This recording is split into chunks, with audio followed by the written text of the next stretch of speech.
And all the players and donors and governments who have put hands together, resources together. Speaking on effort made towards the fight against HIV/AIDS, Dr. Benedict pleaded with global leaders. So, I want to make sure by 2030 we eradicate HIV totally in Nigeria with the goals of UN/AIDS 95 strategic goals. These strategies will help everybody that is living with HIV to actually come out and be on treatment. And once you're on treatment, the chances for you to have your viral suppression done is very, very okay. This day is set aside to remember those living with HIV and those who are Lukman, Global TV News.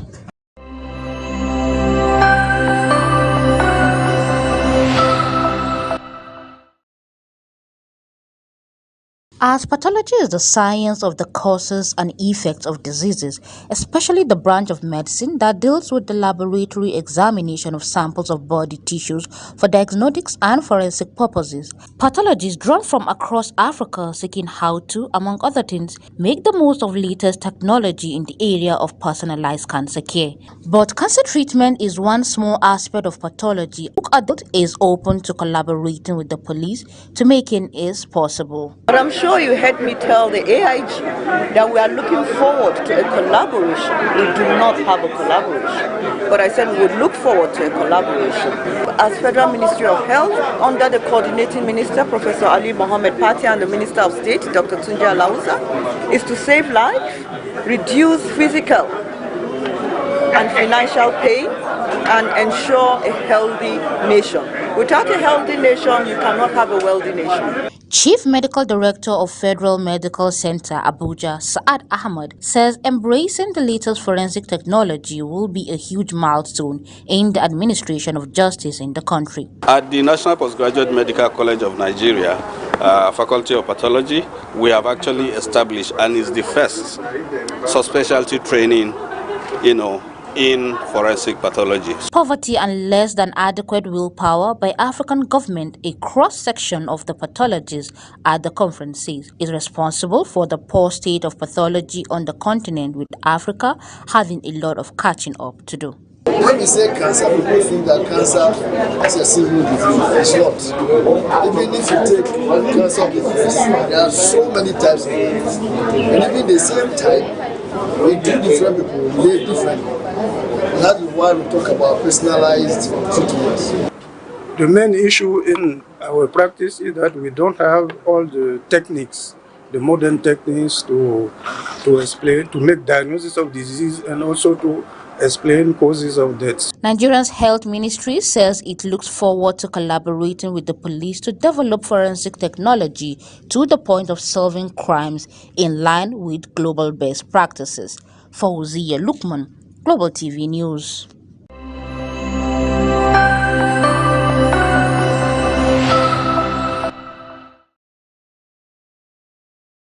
The Central Bank of Nigeria had, in a circular, published a list of imported goods and services that will not be eligible for foreign exchange in the Nigerian foreign currency market. The list, which was originally 41, was updated to include 2 more items. Nigeria's inflation rate rose to 26.72% in September 2023, amid soaring food prices and harsh economic realities occasioned by the removal of fuel subsidy in May. In separate interviews carried out at Utako Market, Abuja, Nigerians have this to say with regards to the cost of food prices and ban lifted on 43 items.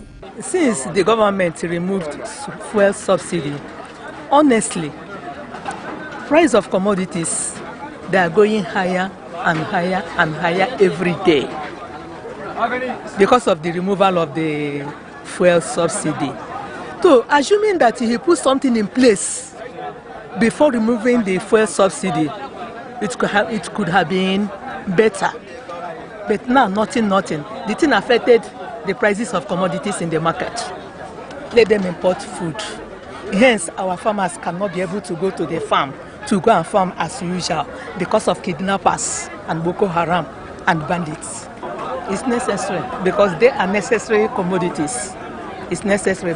Palm oil, vegetable oil, rice, this spaghetti, and other food items. It is necessary. I've heard about the 43 items lifted. For rice and other edible items, I think it's okay because of we are not yet producing enough to feed the nation. So I think restricting ban on such items is actually the best thing that can happen to us. The price of food, like when you go to the market today, you buy something. When you're going back tomorrow, just carry like double of the money you use in buying what you bought yesterday.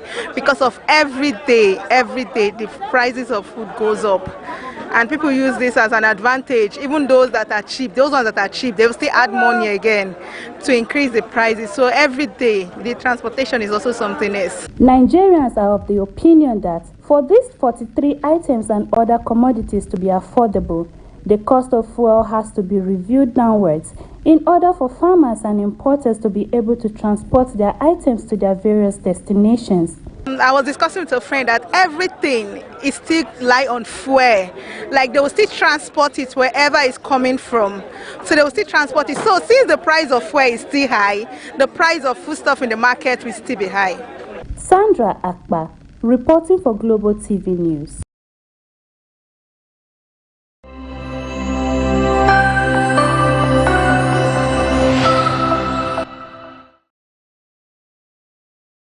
A cross-section of Nigerians has reacted to the announcement by the Minister of Mines and Steel Development, Prince Shaibu Audu, assuring of the federal government's commitment to complete the Ajaokuta steel construction project, which is said to have the potential of creating 500,000 jobs for Nigerians. Nigerians have aired their views concerning the issue of the ongoing Ajaokuta steel construction project. For a steel complex that has been comatose for decades, many Nigerians are full of expectations, and it serves as a test of government resolve. However, Edward, for instance, does not find the story particularly inspiring. We've heard so much about Ajaokuta Steel, and it's like at a point we're beginning to lose hope. But because hope is the essence of life, we believe that this government, or whatever successive government, should do something about it, because Nigeria needs it. And Nigeria is more important than anybody. So we are believing that because of humanity, we need it. We can't continue to be stagnant. We need to move forward. Roberts, on the other hand, expresses optimism and advises Nigerians to keep hope alive while constantly believing in and supporting the government. The time has come for us to actually believe in the words of Mr. President. You understand, he's a pragmatic person. He's focused, and he has direction. And he has armed himself with technocrats. And I believe so much in the words of the Honorable Minister, who is a representative of the President of the Republic of Nigeria. And also, you have a permanent secretary, you understand, in that ministry that is a technocrat. And I believe that they will swing into action very soon. For Wasil Awar, a civil servant, more commitment to the Ajaokuta steel complex is expected of the government, considering the need to industrialize Nigeria in order to encourage local production. We have the natural deposit of this steel in Nigeria, so it cannot just be wasted, it cannot be moribund. If the other subsequent previous administration have been coming, they are making lips emphasis on it. But I think he is more pragmatic on it, as he laid emphasis on it now. But you have to realize that the Ajaokuta steel is not going to start from embryo. It has gotten to a stage before it was moribund. So now what he's going to do now is to resuscitate it. So by resuscitating it, all the manpower needed, the capacity and capability needed, he knows them. Just to ask them to come back. And once it is top on his agenda, so if it's top of on his agenda, he's going to lay emphasis on it, and the thing will be prosecuted. Sharon Ajay reporting for Global TV News.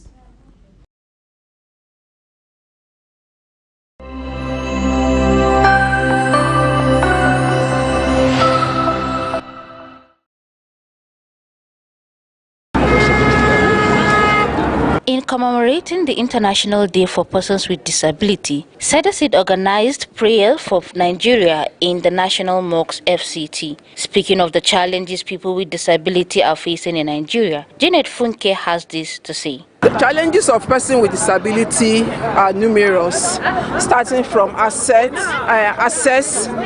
Most of the buildings in Nigeria are not accessible for persons on wheelchair, even people using crutches. You go to most of this high building, you see that there is no lift, there is no ramp.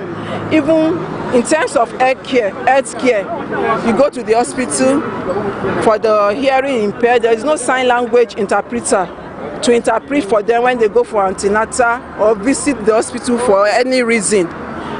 You go to the market, go to the churches, they are not accessible. Mustafa Abdulrahman, in charge of the National Mosque event for SEDASID Foundation, spoke on the reason the awareness and prayer is being performed in the mosques. The reason why we choose the mosques because this is where people used to gather from different parts of Nigeria, because here is in Abuja.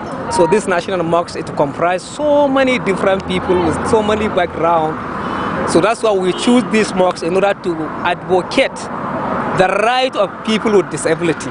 To tell them people with disability are the human as everybody. Some of the people with disability were there to share their grievances and prayers for Nigeria in commemoration with Special Day for Persons with Disability. Fauziya Lukman, Global TV, Abuja.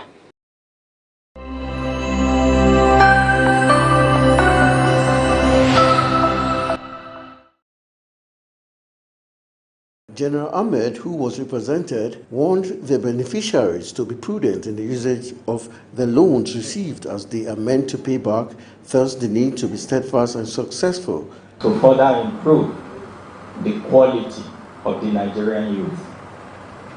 Because a youth that doesn't have meaningful engagement, that doesn't have a business, that is not employed, cannot be expected to contribute to the development of any nation. A fulfillment of our pledge.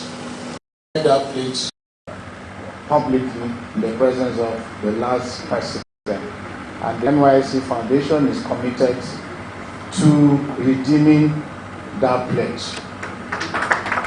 We all have to find a way to add up something to make the system work. And we are just making our own contribution from it. From the bit we can make the contribution, we believe that it will make an impact to change the situation of the economy. The beneficiaries of the loans expressed their appreciation for the loans with a promise to judiciously use the loans for their personal success and that of the foundation. We are going to make the best out of this seed capital, and we promise to make good use of it, and we know that at the end we shall all represent this nation as youths that have been empowered. They're supposed to start a business, they're supposed to run the business, and we give them a 3-month moratorium before they start paying.